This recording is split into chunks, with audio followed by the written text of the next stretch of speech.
성도님들 혹시 어떤 목적지를 향해서 가다가 길을 잃어본 경험이 있으십니까?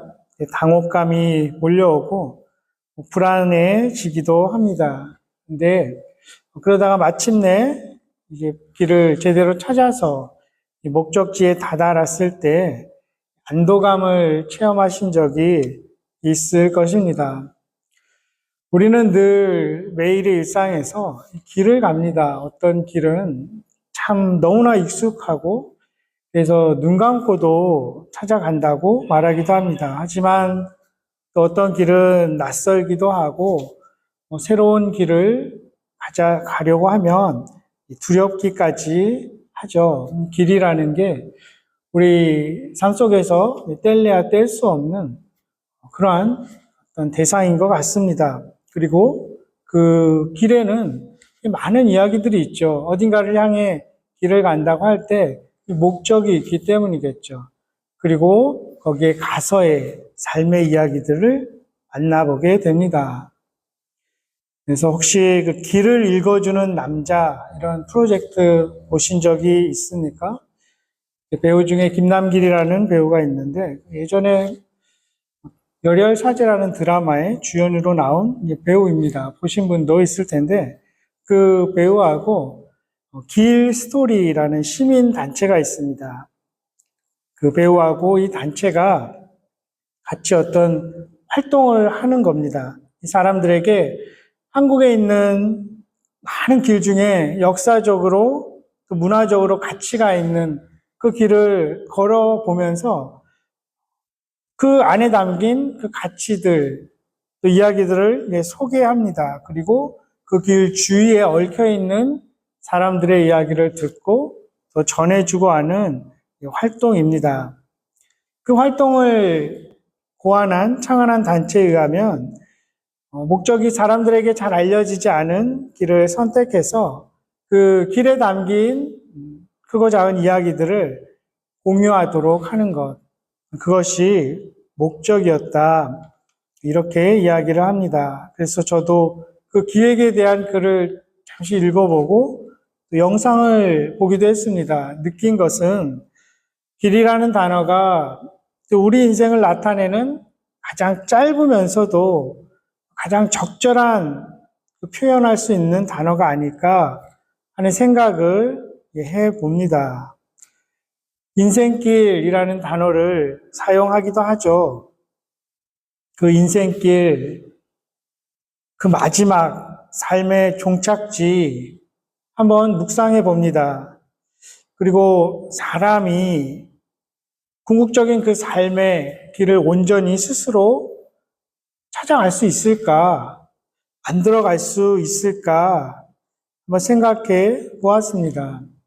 오늘 본문이 들어있는 이 14장에서도 예수님과 제자들이 그 길을 이야기하고 있습니다. 그 대화는 이렇게 시작됩니다. 1절, 2절에 예수님이 말씀하시죠.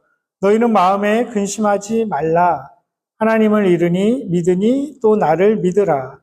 내 아버지 집에 거할 것이 많도다. 그렇지 않으면 너희에게 일렀으리라. 내가 너희를 위하여 거처를 예비하러 간다. 말씀하십니다. 먼저는 근심하지 말라고 격려하십니다. 근심하다라는 이 단어 11장, 12장, 13장에도 계속 나온 단어입니다. 예수님의 심적 상태를 묘사했던 단어입니다. 매우 걱정스럽고 고통스러운 마음을 가리킵니다. 예수님이 근심하지 말라 이것을 이 전에 그 단어의 뜻, 그 뉘앙스와 연결해서 다시 번역해 보면 너희 마음이 그토록 고통스럽고 또 걱정스럽지만 계속 그렇게 놔두지 말라는 것입니다. 계속 근심되게 그냥 방치하지 말라는 것이죠. 이제 예수님께서 제자들의 곁을 떠나실 텐데 그들은 이 땅에 남아서 복음을 전파해야 되는 사명을 감당해야 합니다. 그래서 힘들 수 있고 고통스러울 수 있지만 계속 그곳에 그 상태에 머물지 말라고 경계하시면서 또 위로와 소망을 주시는 말씀입니다. 그러면서 약속도 분명히 주시죠. 1절에 거할 곳이 많다. 그 거할 곳을 예비하러 간다고 합니다.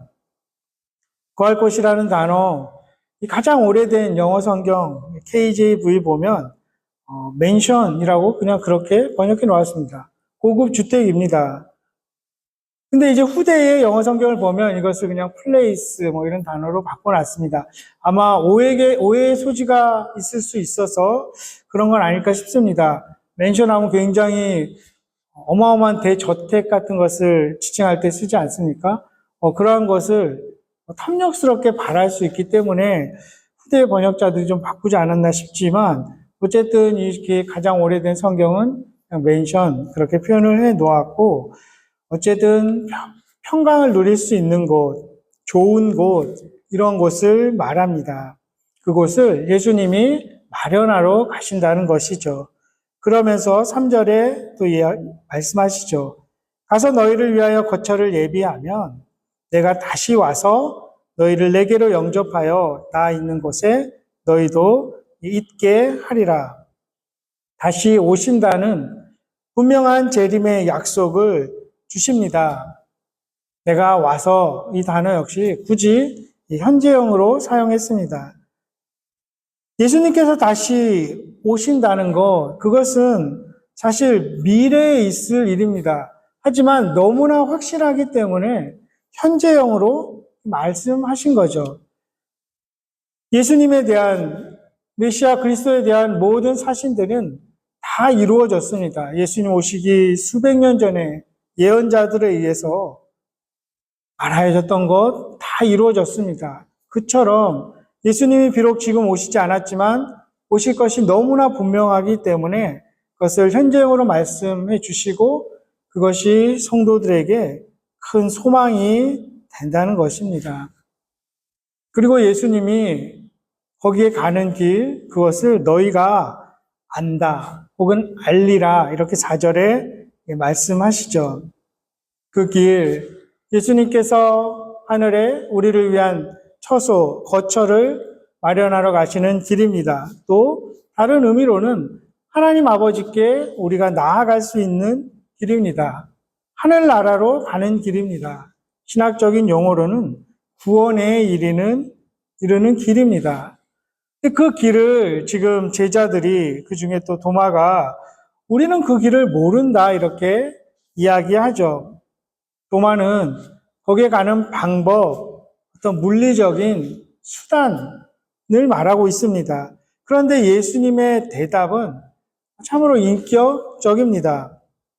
어떤 장소나 목적지 그런 개념 이전에 인격적인 관계 관점에서 대답하시죠. 예수님이 내가 곧 길이다, 진리다, 생명이다 이렇게 위대한 선언을 하십니다. 이 구절은 예수님이 어떤 분인가 보여주는 그런 많은 성경 구절 중에 가장 함축적이고 중요한 구절이라고 할 수 있을 것입니다. 또 특별히 다른 사람들이 예수님을 이런 분이다 이렇게 평가하는 것이 아니라 스스로 자기를 선언한다는 그 관점에서 참 큰 의미를 지니고 있습니다. 하나님께로 가는 길, 하늘나라로, 구원으로 가는 그 길에 대해 질문하고 있는 그 도마, 또 다른 제자들에게 예수님께서 길이다, 그리고 다른 두 단어, 진리이고 생명이다, 이렇게 세 단어를 사용해서 이야기하시죠. 여기서도 나는 무엇이다. 요한복음에 중요하게 등장하는 그런 표현. 나는 하나님이다. 그런 표현이죠. I am, I am. 하나님만 쓰셨던 그 표현을 굳이 일부러 사용하고 계십니다. 나는 길이다. 나는 진리다. 나는 생명이다. 그리고 또 보면, 자세히 보면 정관사가 붙어 있습니다. 헬라어로 해, 영어로 더가 붙어 있습니다. 세상에 있는 여러 가지 길, 다양하게 여겨지는 진리, 여러 가지 생명 가운데 하나가 아니라 유일무이한 길이고 진리고 생명임을 보여주시는 것입니다. 또 나는 무엇이다. 역시 현재형으로 기록하고 있습니다. 과거 어느 시점에서 나는 길이었고 생명이었다, 진리였다, 이런 의미가 아닙니다.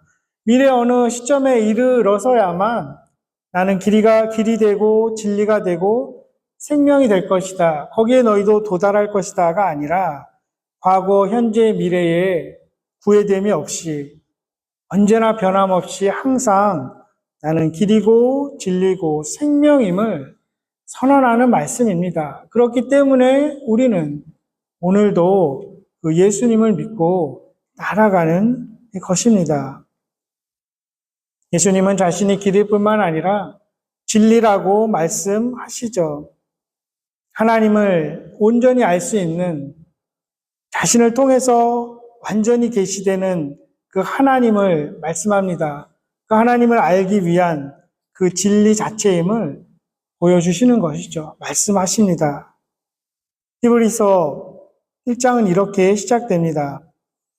옛적의 선지자들을 통하여 여러 부분과 여러 모양으로 우리 조상들에게 말씀하신 하나님이 이 모든 날 마지막에는 아들을 통하여 우리에게 말씀하셨으니 이 아들을 만유의 상속자로 세우시고 또 그로 말미암아 모든 세계를 지으셨느니라. 예수님께서 단지 자신의 말씀에 어떤 진리가 있고 진실성이 있다, 참되다, 그런 정도로 말씀하신 것이 아니라 나는 하나님을 드러내는, 하나님을 알게 하는 마지막 계시이다, 최후의 진리이다. 이것을 히브리서 기자는 그대로 또 가르쳐주고 있는 것입니다. 잠언서에도 보면 그 지혜라는 것이 의인화되어서 태초에 하나님과 같이 계셨다는 의미로 나오고 있습니다. 세상의 기초가 놓일 때 내가 있었다, 지혜가 말하고 있습니다. 예수 그리스도를 예표하는 그런 표현입니다. 참된 진리이고 영원한 지혜와 지식의 근원이신 예수님을 나타내는 것입니다. 사람들은 그분을 통하여서 가장 심오한 지식, 진리에 이르게 됩니다. 그것은 곧 하나님이 예수님 안에 있고 예수께서 우리 안에 계시고 그것을 통해서 우리가 하나님과 하나가 될 수 있다는, 끊어지지 않는 그 사랑의 끈으로 연결되어 있다는 그 지식, 그 진리에 이르게 됩니다. 또한 예수님은 자신이 생명이라고 가르치십니다. 영원한 그 영생이 예수 그리스도를 통해서 주어진다는 것이죠. 그 영생도 그저 단순한 그냥 수명을 연장해 놓은 것이 아니라 살아가는 그 동안에도 하나님과 올바른 관계를 맺고 그래야 해서 복되고 평안한 상태가 끊임없이 유지되는 것, 그것이 영생임을 성경은 가르쳐 줍니다. 그런 의미에서 참다운 신자는 이미 영생을 이 땅에서도 누리고 살아가고 있다는 것이죠. 그렇습니다. 모든 사람은 오직 예수님과의 인격적인 관계 안에서만 불변하는 참 진리를 발견하게 됩니다. 그 인격적인 관계가 마침내 영원한 생명을 얻게 하는 것이죠. 도마와 빌립을 비롯한 제자들에게 주시는 그 예수님의 답변은 오늘 우리에게 주시는 성령의 음성이고 하나님의 말씀입니다. 길이고 진리고 생명이라는 그 표현, 참 삼위일체적이다, 이런 생각을 개인적으로 해봅니다. 그래서일까요? 이 14장에는 그 삼위 하나님이 다 나타나시죠. 예수님도 말씀하시고 성령에 대해서도 말씀하십니다. 그리고 이후에 9절에 이렇게도 말씀하시죠. 빌립이 하나님을 보여주십시오. 그 아버지를 보여주십시오. 예수님께 요구했을 때 이렇게 오래 너희와 함께 있을 때 너희가 나를 알지 못하냐. 나를 본 자는 하나님을 본 것이다. 예수님이 이렇게 말씀하십니다. 그리고 10절에는 내가 아버지 안에 거하고 아버지가 내 안에 거한다. 또 말씀하시죠. 즉 나는 하나님과 하나이다. 내가 곧 하나님이라는 그러한 선언을 하고 계신 것이죠. 물론 이 선언은 10장 30절에 예수님께서 먼저 말씀하셨습니다. 사람들에게도 나와 아버지는 하나다. 이렇게 약속을 하셨죠. 그리고 세 번째 윗겨울 가진 성령에 대해서 말씀하시면서 또 다른 약속을 주십니다. 16절에 내가 아버지께 구하겠으니 그가 또 다른 보혜사를 너희에게 주사 영원토록 너희와 함께 있게 하겠다. 보혜사, 평안을 주는 사람입니다. 또 도움을 주는 사람이고 또 변호해 주는 사람이고 인도해 주는 사람입니다. 그리고 18절에 내가 너희를 고아와 같이 버려두지 아니하고 너희에게로 오리라 이렇게 이야기합니다. 그리고 너희와 함께 거하실 것이다. 성령께서 17절에 이야기를 합니다. 약속입니다. 보내주신 그 성령께서 너희와 함께 하실 것이고 더 많은 것들을 가르쳐 주실 것이고 이 성령에 대해서는 16장에 계속 나옵니다. 너희들을 인도할 것이고 이분을 통해서 예수님이 영화롭게 되실 것이고 성령을 통해서 그분의 도우심으로 너희가 예수 그리스도를 증언할 것이다 말씀하십니다. 그리고 12절에 내가 진실로 너희에게 이르노니 나를 믿는 자는 내가 하는 일을 그도 할 것이요 또한 그보다 큰 일도 하리니 이는 내가 아버지께로 감이라. 너희가 내가 했던 일보다 더 많고 더 큰 일도 할 것이라고 약속을 주시죠. 실제로 예수님이 행했던 일들은 2000년 전에 갈릴리 주변 일부 유대 지역에서만 사역을 하셨지만 그 이후 2000년 기독교 역사 동안 얼마나 많은 일들이 또 성령을 통해서 이루어졌습니까? 지금도 그런 일들이 일어나고 있죠. 그 약속이 이루어지는 것입니다. 낙심하고 있는 제자들에게 삼위일체 하나님으로 인한 또 다른 소망도 주십니다. 13절에 너희가 내 이름으로 무엇을 구하든지 내가 행하리니 이는 아버지로 하여금 아들로 말미암아 영광을 받으시게 하려 함이라. 무엇이든지 내 이름으로 구하면 내가 행하겠다. 물론 이것이 개인의 욕망을 무조건 실현해 주겠다 이런 약속이 아닐 것입니다. 예수님의 거룩한 이름 그것으로 기도한다는 것 예수님이 누구인지 분명히 알고 또 그분의 사랑, 그분의 공의, 그분의 뜻에 부합한 삶을 살아가면서 그렇게 구하는 것입니다. 그렇게 할 때 우리는 무엇을 구해야 될지 더 알게 되고 또 우리에게 맡겨주신 그리고 우리에게 주신 그 달란트 안에서 또 우리의 가능성의 영역 안에서 무엇을 지향해야 될지 알게 됩니다. 어떤 것이 필요하고 어떤 것이 헛된 것인지 분별하게 될 것입니다. 그리고 우리가 예수님 안에 우리는 비록 연약하고 부족하고 의롭지 않지만 그 의로운 예수님 안에 있고 그 이름으로 구하기 때문에 성령께서 주님이 영광 받으시는 그런 삶으로 우리를 인도하실 것이다. 확신을 가지게 될 것입니다. 이것을 온전히 이해하고 하나님과 올바른 관계 안에 있고 신실하게 살아간다면 참 이 경이로운 단어, 소망에 가득한 단어, 무엇이든 이라는 이 단어를, 이 약속을 우리는 다시 붙들 수 있습니다. 그렇게 우리는 신실하게 다시 살아가야 하겠습니다. 그리고 무엇이든지 다시 우리 구하십시다. 주님께서 반드시 행하실 것입니다. 주중에 모임 사명자만을 가지고 함께 하고 있습니다. 첫 챕터가 믿음이란 무엇인가 새롭게 그 의미를 재정립하지 않습니까? 이전 책 성숙자반 그리고 그 전에 저자가 했던 회복의 신앙 거기서도 믿음을 10가지 다른 표현으로 정립하고 있는데 이 사명자반에서도 8가지로 다시 재정립합니다. 그 중에 제일 먼저 나오는 것이 믿음은 구도다 이렇게 이야기를 하죠. 도를 구하고 따라간다는 것입니다. 그 근거를 이 저자는 이렇게 소개하죠.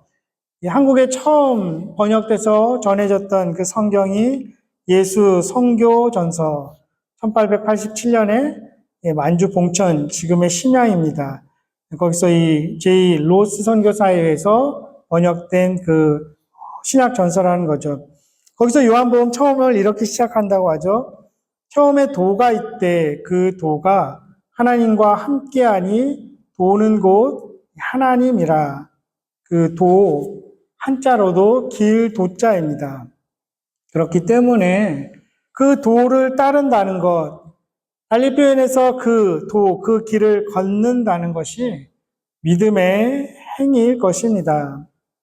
주님은 그 구도자의 길, 그 유일한 길을 함께 걷자고 다른 이들에게도 손 내밀 것을, 다른 이들에게도 동참을 권면하고 촉구하는 그 사명을 우리에게 맡기셨음을 잊지 말아야 하겠습니다. 예수님께서도 지금 제자들에게 자신의 죽음과 부활을 계속 가르쳐주고 있지 않습니까? 하나님께서 택하신 자들을 구원에 이르게 하기 위해서 예비한 그 좋은 거처로 인도하기 위해서 반드시 자신이 지불해야 할 대가를 말씀하시죠. 그렇다면 예수님을 따라 걸어가는 그 제자들 또 우리들 역시 주님이 겪으실 죽음과 부활을 이 땅에서도 어떤 모습으로든 경험하게 될 것입니다. 또한 우리도 그 주님의 죽음과 부활을 삶으로 나타내면서 이 길을 같이 가자고 다른 사람들에게 제시하는 사람들이 되어야 할 것입니다. 그 길이 생명으로 인도하는 유일한 길이기 때문입니다. 그런데 그런 죽음과 부활의 모습이 없다면 이 구절, 예수님, 성경이 심각하게 오해받을 수 있을 것입니다. 나는 길이요, 진리요, 생명이다. 교회 밖의 사람들이 들으면 얼마나 당돌하겠습니까? 얼마나 편협하겠습니까? 어떻게 누가 이런 독선적인 발언을 할 수 있을까? 자신이 유일한 길이라니 얼마나 오만하기, 짝이 없는 말처럼 들릴까 생각할 수 있습니다. 하지만 그런 것은 예수님을 잘 모르기 때문에 그럴 수도 있습니다. 예수님에 대해서 오해하기 때문에 그런 경우가 참 많습니다. 우리가 교회 밖의 사람들과 이야기를 하다 보면 의외로 성경에 대해서, 예수님에 대해서, 교회에 대해서 참 많이 모르는 것을 발견하게 됩니다. 이 선언을 하신 예수님은 자신들의 제자들의 발을 씻겨주신 분이십니다. 그리고 자기 사람들을 위해서 목숨을 내어 놓으신 분이시죠. 이러한 분이 어떻게 오만할 수 있겠습니까? 어떻게 이기적이라고 할 수 있겠습니까? 우리 역시 이러한 예수님을 다시 따라간다면 세상은 우리의 권면과 촉구에 다시 귀를 기울일 것입니다. 우리를 포함한 모든 그리스도인들이 예수님께서 하신 일을 계속 이어갈 때라만 사람들은 예수님이 하신 말씀 그리고 땅을 뒤흔들 수 있는 역사를 바꾸시는 삶의 궁극적인 그 진리를 말하는 제자들 또 우리들의 말의 귀를 기울이지 않을까 같이 한번 묵상해 봅니다. 우리가 이 믿음의 길을 계속 갈 수 있는 이유, 주님이 약속하신 길이기 때문입니다.